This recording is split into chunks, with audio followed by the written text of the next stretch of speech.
Come see the camera. Look, Baba. Come, Baba. Who's that? Is that you? Hello.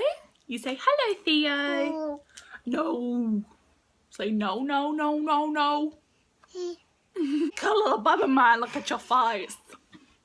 Okay, you wanna go for your nap? No? Mummy's got a film now.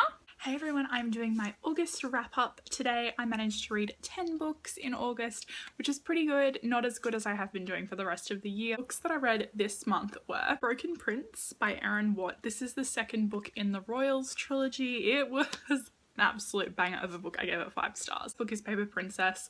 It is basically about a girl named Ella who is born into this very, very rich world. It's like super unbelievable, but it's trashy and it's fantastic and I love it so much. And the end of this book, I was like, I was yelling. So I need the next book immediately and someone just wake me up when it comes out. Next up I read Stealing Home by Nicole Williams. I have read her Crash trilogy and really enjoyed it. This is a book about a girl who is a woman, sorry I should say, because it's more new adult vibe. She is a physical therapist for the baseball team and he's the star player and he's like, we should just keep things casual, and you know, like it's a thing, it's just a standalone. So it was cute, it was wrapped up really nicely. I think I gave that one maybe like 3 or 4 stars. It wasn't that great, but it was good to read, obviously. From the library, and it's gone back now, I read Twilight by Buffy. I hadn't read any of the other Buffy comics, but I was a huge Buffy fan when it was on TV, so I just decided to read that one. I mean, like, there was absolutely no continuity to it, and on Goodreads it did get pretty low ratings. I mean, like, I think that they should just leave these things alone, but it was good to see Buff and the gang again, but there was some weird stuff that happened in that one, so I don't know. I'm still just trying to get into graphic novels this year, so yeah, I don't know, I read things that I think that I would be interested in. So if you have any graphic novel suggestions that you think I would like based on my reading preferences, please let me know in the comments down below.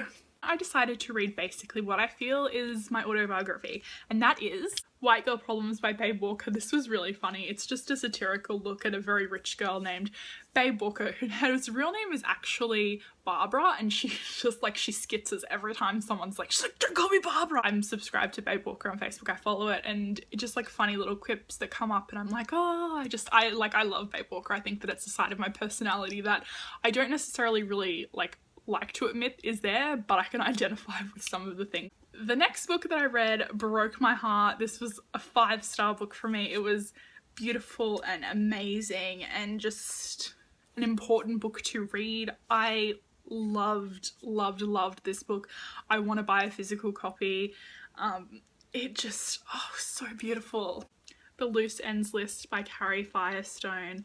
This is about a girl whose grandmother is dying. She has cancer and she books a cruise to go around the world with her family. It's a Death with Dignity to a cruise where they will see all of these things, and then she'll be put to sleep and her body will put in the ocean. And it was amazing. It was so good, you know, to see this teenage girl Maddie and how she was handling the grief and things like that. My own grandmother, when she passed away, she had very, very severe dementia and she couldn't tell people what was going on with her, and she had a heart attack and then was discovered to have leukemia. And it was just like, even though my nan wasn't at the stage that Maddie's grandma was with lucidity and things like that, I could definitely identify with having to say goodbye to her and that end of life scenario. And it really struck a chord with me, and it was just amazing and sad and wonderful, and I really loved it, and I highly recommend reading it if that sounds like something that you'd like, because it's not just a cancer book. It's like, you know, how we handle grief and the love that we can have for someone, and the cast of characters that are around, because it's not just their family on the ship, it's other people at various stages of suffering and not just, you know, what you typically think. And it was so beautiful and I loved it. Like, I can't speak highly enough of that book. So even though that book made me really sad, I was kind of on a contemporary kick, and I heard Tiffany from About to Read talk about this new release, and it is called The Way to Gain the Walk of Shame by Jen P. Newen, and I loved this. It was about a good girl who wakes up after a party. She's gotten drunk because she got a bad grade, I'm pretty sure, and she wakes up next to like the school kind of man whore, and she freaks out. Like, everyone finds out about it, and she figures the only way she can save her reputation is by pretending that she's dating him, so it's not just like a one night casual thing, and trying to get the heat off of them. And you know, it's just really cute. Like, I love. Connor just called me and like totally ruined the whole flow of that, but I love that book, and yeah, I think it was a 4-star book from me.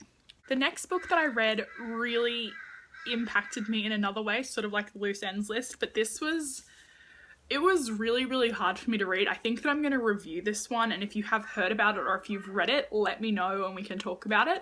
But it is Under Rose-Tainted Skies by Louise Gornell. This is about a girl named Nora who has severe agoraphobia, and it's like, I have obviously problems with anxiety, so reading this and reading about Nora's anxiety and her resistance to taking medication that could potentially help her, it was like devastating to me. It was like, I felt like just this absolute sorrow for her. I don't know. And there was this line in the book and it completely messed me up, because obviously I'm a mum and I would hate for my kids to go through anything that I've ever felt or that Nora goes through. And it's something like, seeing your child having an anxiety attack is like watching them drown when you're on the other side of clear glass. And it's like, I can just, oh God, I don't want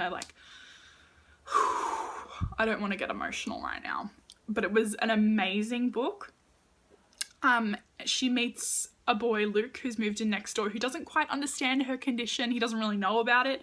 And I really, really, really just enjoyed the aspect that it was her wanting to do things for herself. And yeah, I loved it. I'm gonna review it. That's it. I'm gonna review it. Next book that I read, I found really cheap on iBook.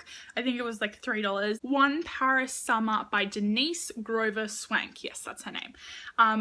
I liked this. It was sort of like Anna and the French Kiss. Like, it was set in Paris, a girl resistant to go there, but her father was living there who's getting remarried. She has like an evil stepsister, so it's not exactly like Anna, but it definitely was in the same vein. It created beautiful imagery of Paris. So read and pretend that you're in Paris and falling for a cute French boy, because of course, read One Paris Summer. Next up, I read a book that I have seen Eleanor from Eleanor Reads Books, who I absolutely love. She's so cute. She's in Dorset at the moment. It always reminds me of Rick Stein, the celebrity TV chef.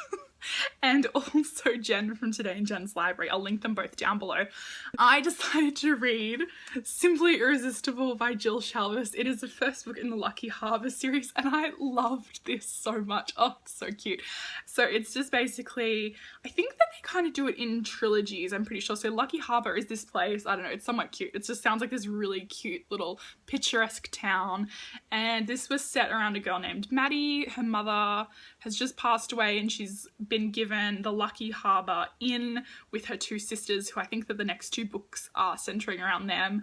And there's like a love interest. It's just cute. Like, I've always lived in big cities, so small towns sort of are really like interesting to me. Like, I'm like, ooh, could this potentially happen? But man, if you're a single lady, I think that you need to go to Lucky Harbour, because that's where all the hot men are at, like, for reals. Last book that I read this month, I started reading it, I was like, this is going to be a 2-star book, and at the end of it, it was a 2-star book. I think that if it was fleshed out a little better and it wasn't so like magical realization, oh of course, convenience, like, it would have been better, but for me it just sort of missed the mark in that way. And it is called Penny in London by Fisher Amelie. It's about a girl named Penny, would you believe? She's an American living in London. Clever name for the title.